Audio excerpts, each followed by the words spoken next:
హైదరాబాద్లో ఉదయం ఘోర రోడ్డు ప్రమాదం జరిగింది. హయత్ నగర్ వద్ద ఓ కారు డీసీఎం వ్యాన్ ఢీకొన్నాయి.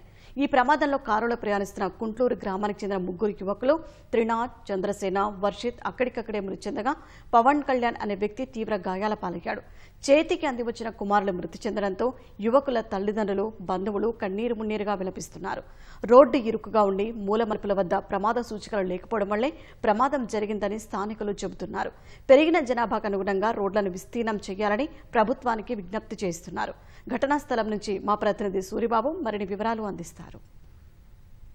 హైదరాబాద్లోనే హయత్ నగర్ వద్ద గల కుంట్లూరులో విషాద ఛాయలు అలుముకున్నాయి. ఇక్కడ ముగ్గురు యువత అయితే రోడ్డు ప్రమాదంలో మరణించడం జరిగింది.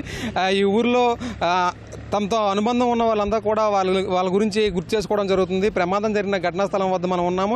ఈ కారులోనే వాళ్ళందరూ కూడా ప్రయాణించడం జరిగింది. కుంట్లూరు ఈ పెట్రోల్ బంక్ మలుపులో అయితే ఈ రోడ్డు ప్రమాదం జరిగింది. అయితే ఈ యువకులతో సంబంధం ఉన్నవారు కావచ్చు, బంధువులు కావచ్చు, ఈ ఊర్లో ఉన్న వాళ్ళు కావచ్చు, వారితో ఉన్న బంధాన్ని కూడా నెమరు వేసుకుంటూ కన్నీటి పర్యంతం అవుతున్న పరిస్థితి నెలకొంది. అయితే ఇక్కడ పరిస్థితి ఎలా ఉందనే విషయాలను క్షేత్రస్థాయిలో వివరాలను అడిగి తెలుసుకుందాం. ఈ పిల్లలంతా మా బంధుమిత్రులే, మా స్నేహితుల పిల్లలే.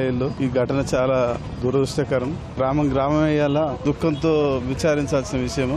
దీని ప్రధాన కారణము మా విలేజ్ లో రోడ్లు అన్ని మలుపులుగా ఉండడము, ఇక్కడ ఎలాంటి మలుపున్నట్టు సిగ్నల్ కానీ లేకుండా ఉండడము. దానివల్ల పిల్లలు అనవసరంగా ఈరోజు వాళ్ళ ప్రాణాలు బలపెట్టుకోవాల్సిన దురదృష్టకర పరిస్థితి ఏర్పడింది. ఈ రోడ్లదే ఒకటి చాలా ఇబ్బందిగా ఉంది. ఇక్కడ ఏదన్నా 40 ఫీట్ రోడ్ ఉంది, దీన్ని 100 ఫీట్ రోడ్డు చేయాలని చెప్పి మేము గవర్నమెంట్ కోరుకుంటున్నాం.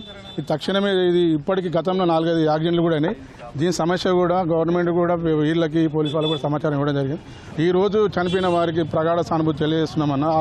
వాళ్ళ కుటుంబాలని ఒక్కరొకరిని ఓదార్చాలంటే మా తరం కూడా కాలేదు. టర్నింగ్లో డీసీఎం ఉంది కాబట్టి దానికి కంట్రోల్ కాక ఇదైంది. సో సివియర్గానే అయింది యాక్సిడెంట్. దీని చెప్పాలంటే యువకులు అనేది ఇక మనం నేర్పించుకున్న బట్టి, మనం ఉండేదాన్ని బట్టి ఉంటుంది. అది ఎవరి ఫ్యామిలీ వాళ్ళకి ఇండివిజువల్గా ఉంటుంది. మనం ఎవరిని ఏం అనలేము. సార్ మీరు చెప్పండి, ఈ రోడ్ల గురించి కానీ ప్రభుత్వం ఏం చేయాల్సి ఉంటుంది? చిన్న రోడ్లు ఉన్నాయి. ఇవి రోడ్లు చాలా చిన్నగానే సార్. యాక్చువల్గా ఇది 100 ఫీట్ రోడ్డు. ఇప్పుడు ఉంటామైతే 60 ఫీట్ రోడ్డు, కానీ 60 ఫీట్ కూడా లేదు యాక్చువల్గా. ఇది 30 ఫీట్ రోడ్డే ఉంది ప్రజెంట్ అయితే, డామర్ రోడ్డు. ఈ రోడ్డు పెద్దగా చేయాలి. మాకైతే చాలా బాధ అనిపిస్తుంది. ముగ్గురు చనిపోవటం వల్ల, 4 వెళ్ళినట వెహికల్లో 3 చనిపోయారు. ఈ ఇక్కడ టర్నింగ్ ఉండటం వల్ల కంట్రోల్ కాలేకపోయింది. ఎక్కడ స్పీడ్ పికర్ లేవు. పస్మాల్లో ఉన్నాయి కానీ మా కుంట్లూరులో అయితే లేవు. ఈ రోడ్డు ఎంత తొందరగా పెద్ద చేస్తే అంత బాగుంటుందని మా కోరిక. అయితే పోలీసులు ప్రాథమిక దర్యాప్తులో ఈ మృతులను వర్షిత్, త్రినాథ్, చంద్రసేనగా గుర్తించారు. అయితే వాళ్ళ ఇంటి దగ్గర కూడా వారి కుటుంబ సభ్యులు, తల్లిదండ్రులు అందరూ కూడా చాలా బాధపడుతూ కన్నీటి పర్యంతం అవుతున్న పరిస్థితి నెలకొంది. అలాగే వారితో పాటు ఉన్న పవన్ కళ్యాణ్ అయితే క్షతగాత్రుడిగా ఉన్నారు. ఆయన్ని మెరుగైన వైద్యం కోసం ఇప్పటికే ఓ ప్రైవేట్ ఆసుపత్రికి తరలించడం జరిగింది. ఇక్కడ మొత్తంగా కూడా ఊర్లో విషాద ఛాయలు అలుముకోవడంతో పాటు చేతికి అందించిన యువత అందరూ కూడా చనిపోవడం చాలా బాధగా ఉంది.